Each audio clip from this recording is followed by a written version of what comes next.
Panda, the graffiti artist. How are you, Panda? Nice to have you on board today. Thank you. We are here in Digbeth, which has become a great magnet for graffiti artists, and graffiti has blighted the landscape in around Birmingham, especially Digbeth. And there's a great debate whether this is art or it's vandalism. So look, definitely in Digbeth, there seems to be a hotspot for graffiti art. I think even if you just say the word graffiti, so that can encompasses the tagging, which is just like the sort of signatures that you see. Most people hate that. They'll just see it as a scribble. They won't read. So Panda, let's talk about this one, which I actually like.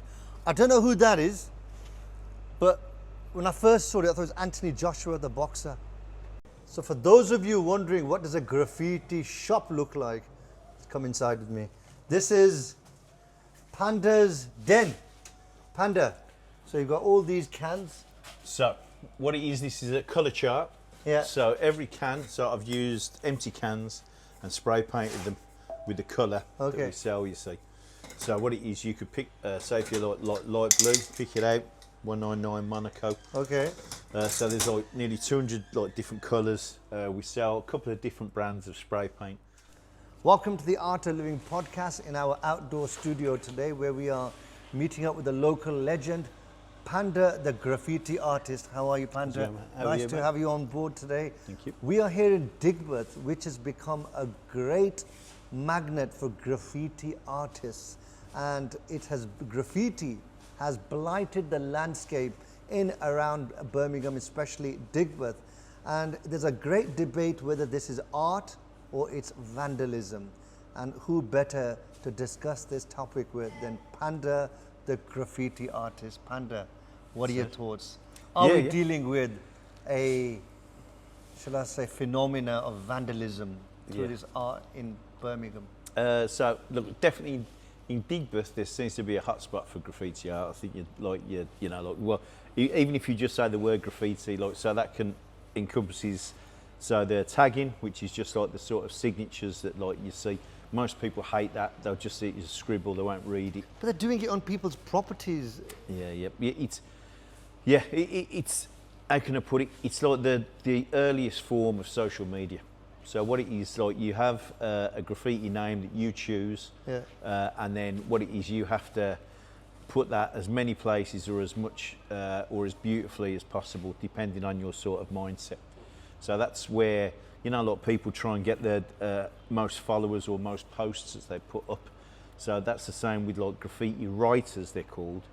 So that's when someone just is out to write their name and just all about quantity. A bit of quality as well, but mostly about quantity. But most of these, you can't even read the names, what they say. Yeah, but those, they're not bothered about you reading them, they're bothered about other graffiti artists being able to read them, you see. So. What's the advantage in that? It's I suppose it's just in a way, it's a game, but it's all about fame. So it's getting known, so it's standing out and being noticed and revered by your peers. That's what it is. Really? Yeah. So that's your tagging stuff. And then the more sort of graffiti artists who are more sort of do larger scale sort of murals, these are called graffiti pieces, so it's short for masterpiece. So something like that would take 2-3 hours. Someone wouldn't be in a rush to do that because this is a legal space, safe place to do it sort of thing. But most people would take 3 or 4 hours to do something, and but look, take a bit of time. This is a railway viaduct, right? So even though this looks good, we can safely say you've ruined a historic, significant landmark of Birmingham, the railway viaduct, because we'd rather have this retain its original look with the brickwork. You might as well roll a paint over these. If we were to paint these viaducts, they would look horrible, wouldn't they? All of them. Yeah. I completely understand what you're saying. There's different views and things like that. So, I haven't done that, I must admit, but the thing is, if it was, if it was sort of Stonehenge or something like that, or a temple or something that'd just be sacrilege. You wouldn't do that. But a lot of the time, these aren't naturally made, and like, you know, it is a man who's built them, you know, and then you could, if you wanted to, you could go back in time and like the people who, you know, like who were taking advantage of like, you know, like being paid not very much to create these buildings.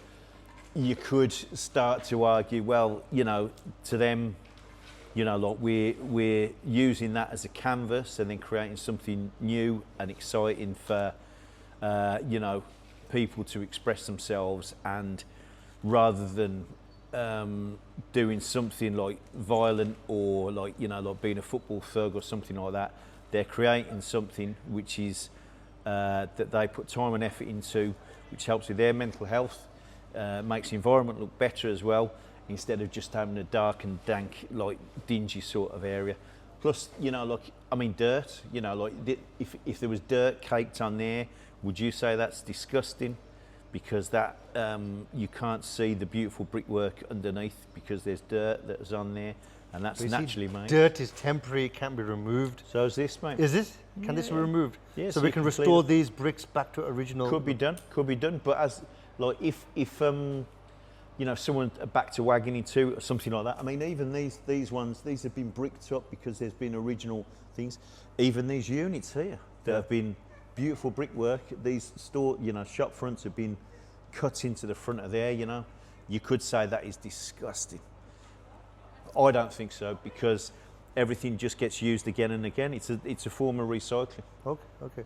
Let's have a walk around and let's look at the different pieces of art to see which is art and which is graffiti. But it's great. It's great listening to, you know, look. It's always great to have a lot of discussion. You know, look. I'm not like sort of narrow-minded and just think, you know, this is art, because it's not. A lot of it is. I'll tell you what. I can explain to you the reason why people do it, and then you can make up your mind. Still, you might think that I don't care. These people are like wasting their time, wasting money. Public, you know, money. The council's in dire straits anyway. Like, why the council has to spend money cleaning the graffiti off their own sort of buildings and equipment. All they've got to do is reach out and talk to some of the artists, and then they can work with them. That's what other places have done, like Bristol. You know, on their website, come to the home of Banksy, the home of street art. They advertise coming to Bristol, right? Birmingham, we have zero tolerance on street art and graffiti. So Panda, let's talk about this one, which I actually like. I don't know who that is, but when I first saw it, I thought it was Anthony Joshua, the boxer. So yeah, I mean, look, so this, so the story behind. No, it's a. I can't remember the guy's name. I do apologise, but he's a famous comedian. Okay. So black guy, like, you know, like very sort of like funny guy and all that, award winning, I'm sure, as well. So I think so. Yeah, the story behind this is like, so one of the lads who helps me out in the shop every so often painted it. So he's just done this for fun. It wasn't commissioned or anything like that. It's just that we've got like some boards here, and you know, look, I remember like, looking at it, there's a few tags over it. So he said, "Oh, can I do something for it, almost for his portfolio? You know, like, so can I create something nice?" And I said, "Yeah, fair enough." And like, so he chose this guy. You know, a little bit as in like, you know, he you know, thinks he's an extremely funny guy, but then obviously this is art. Oh yeah. I mean, I actually like that. Yeah. You know, it's not vandalism and it's not on anyone's property as such. Yep. It's like a board. Yep. That's been placed on these railings. Yep. Yeah, excellent. Let's move on. Okay, again, part of the viaduct now, and look at all that graffiti. I mean, you can't even clearly see. I can see there's some nice sort of artwork as well, but it seems like it's wearing off, and there's some graffiti. Is that part of the same artwork, do you think? So like there, so you've got, so if you explain this, so this is old by the looks of things. This is starting to come off the wall. There's no date. Oh, 2020. There you go, 2020. So that's 5 years old. So there's me saying, only a graffiti artist can spot that, eh? So, look, I sound like I know what I'm on about now. So, look, so what it was, that might have been part of another piece of graffiti that was there, like a part of a lot of production, they call it, you know, like a larger thing. So what it is, you got OCA. So like that's like 3 letters of a crew. So a crew is like a sort. It's not a gang, but it's like a loosely organised sort of group of artists who come under one name. So that's putting that there, and then a couple of little characters. and then shout outs to other people in the crew as well. So this is something similar to what you showed me under the viaduct. Yeah. What's the name for this? So that's graffiti pieces. So quite simple graffiti pieces. So there's 1, 2, 3 different graffiti artist names. So every artist would have done their own name. So you've got Crutz there, Spall there, Ooze there, and then I'm guessing that says 3 ASO. So that is for, they're shouting out one of their friends who is locked up at the moment, and they're saying 3 as in not 3 ASO.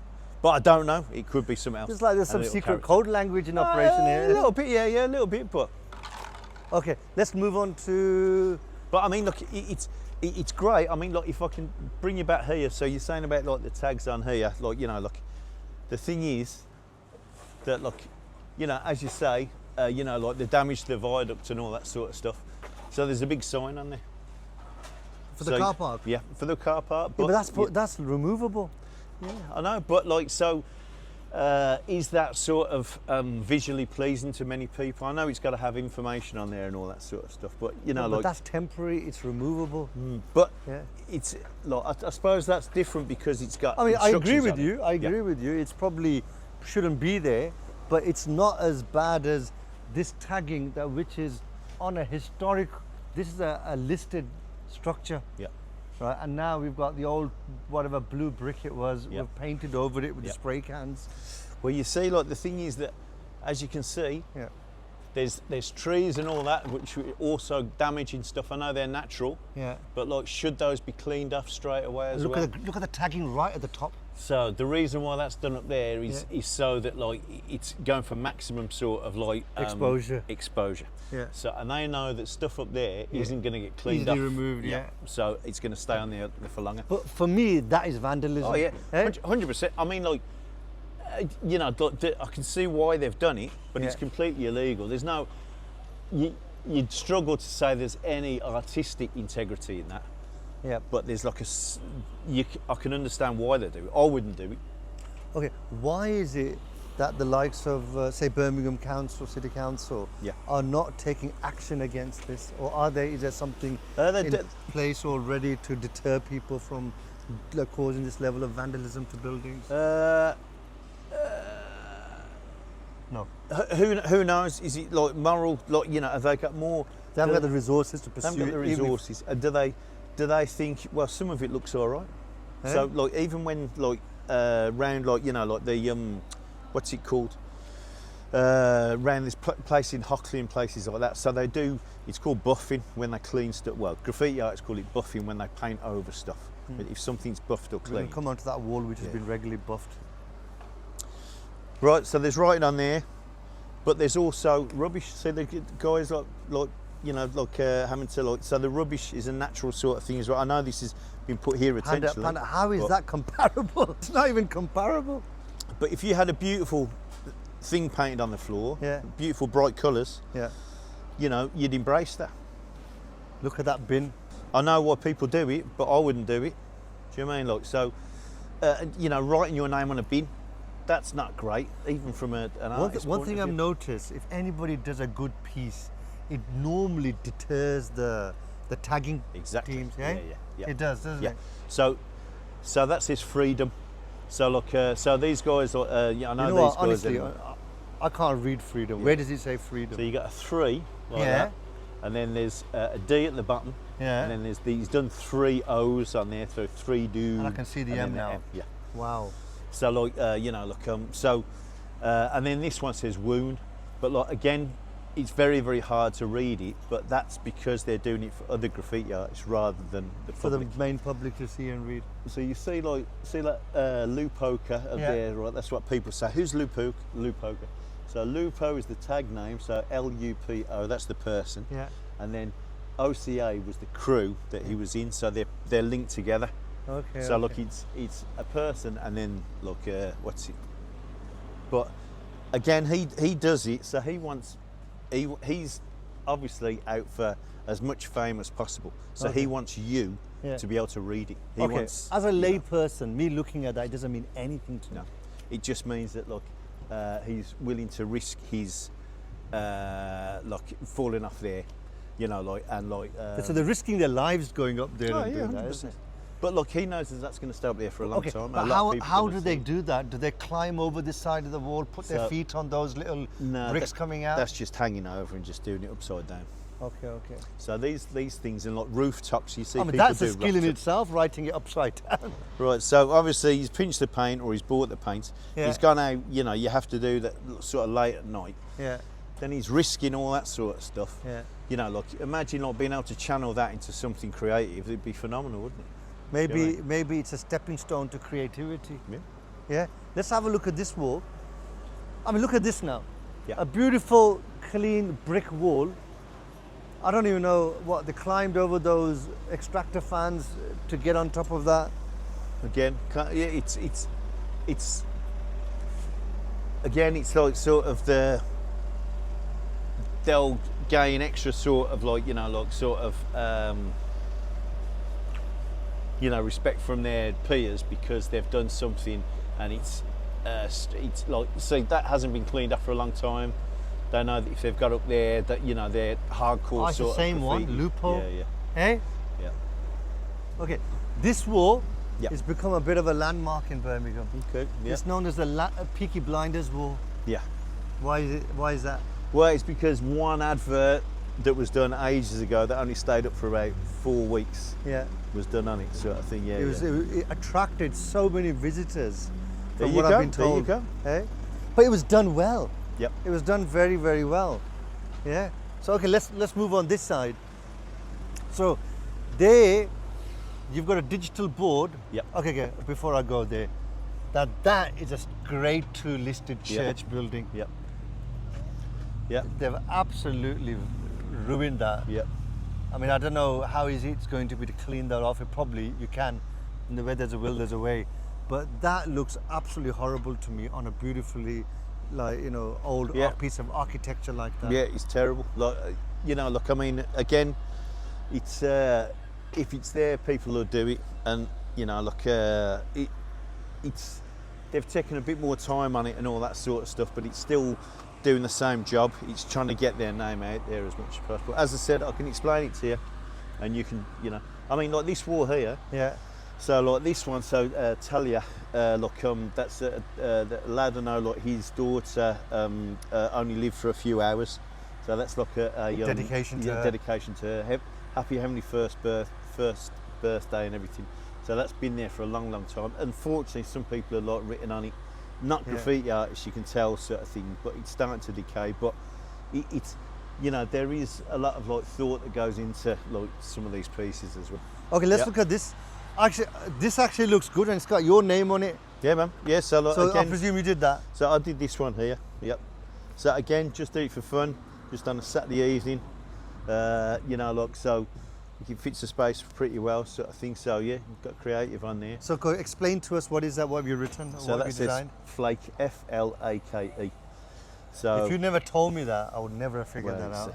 Yeah. It's like there's a whole new science behind it, into decoding what's written. Well, it's you know, like you hear birds singing in the trees. You don't know what they say, but it sounds beautiful. You know, same again. A lot of artwork you see in museums and places like that. Until you've got someone explaining what it's about and the reason they've done it and how they've done it, you don't get that full, you know, like you know, the Sistine Chapel and things like that. You know, it's nicely done. But when you find out how much, like, you know, what happened and all this sort of stuff, it makes it a lot more interesting. Interesting. I do actually like that.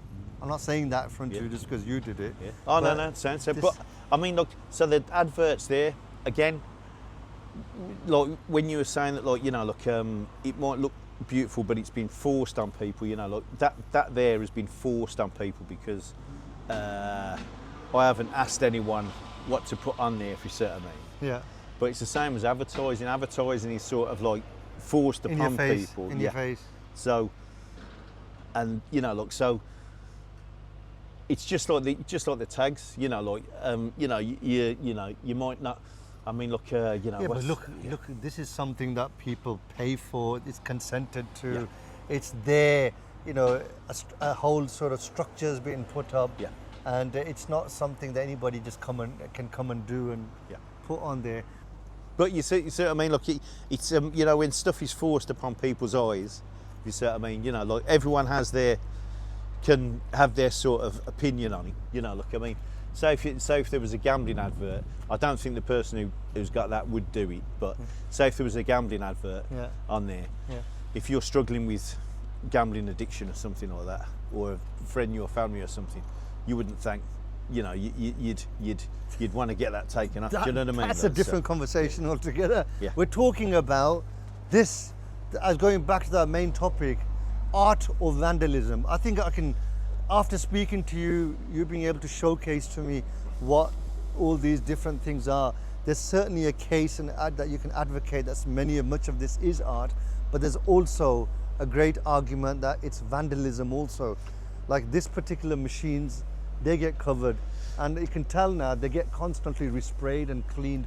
I did that this morning. Oh, did you? Because I knew we were going to have this talk. Oh, is it? Okay, okay. So for those of you wondering what does a graffiti shop look like, come inside with me. This is Panda's Den. Panda. So you've got all these cans. So what it is, this is a colour chart. Yeah. So every can, so I've used empty cans and spray painted them with the colour that we sell, you see. So what it is, you could pick, say if you like light blue, pick it out, 199 Monaco. Okay. So there's like nearly 200 like different colours. We sell a couple of different brands of spray paint. So you know, you can use these for whatever you want, but most people use them for art, and a lot of people do these for jobs as well. For what? So, for jobs. Oh, jobs, yeah, yeah. So they do this for a living. So there's at least 12 people who do graffiti full time in Birmingham anyway, that come to the shop quite a lot. So yeah, it's definitely, it's a great little hub as well. So there's a space outside where you can paint safely and legally as well. So no doubt, probably people buy these to do that illegal tagging as well. I'm not saying look, I hope they don't, but like, you know, like I know that, like, you know, the majority of the paint that comes out here creates beautiful artwork, and like you know, like helps generate work and all that sort of stuff as well for a lot of people. Okay. It depends. I mean, like, you know, like again, like you could have a beautiful restaurant that sells alcohol. You know, like hopefully those people don't go away and get into scuffles or whatever. You know, you just hope that they just, you know, a couple of drinks to just enjoy themselves. The classic argument of the knife being sold in the retail store can be used for multiple purposes. Unfortunately with knives, you know, like they have in cook stores, and like, you know, that's a different webcast thing, isn't it? So fantastic, and all I would say is thanks for your time, and you do have a lovely setup here, and we wish you all the best, and may the prosperity continue. Fantastic. Thank you very much, ZAFAR. Thank you. It's a pleasure, mate. Right, as you can see, this was a snapshot of what the landscape of Birmingham looks like in terms of graffiti. Is it art or is it vandalism? We've now given you enough of a example, showcase, enough studies, live case on the ground for you to make your own decision.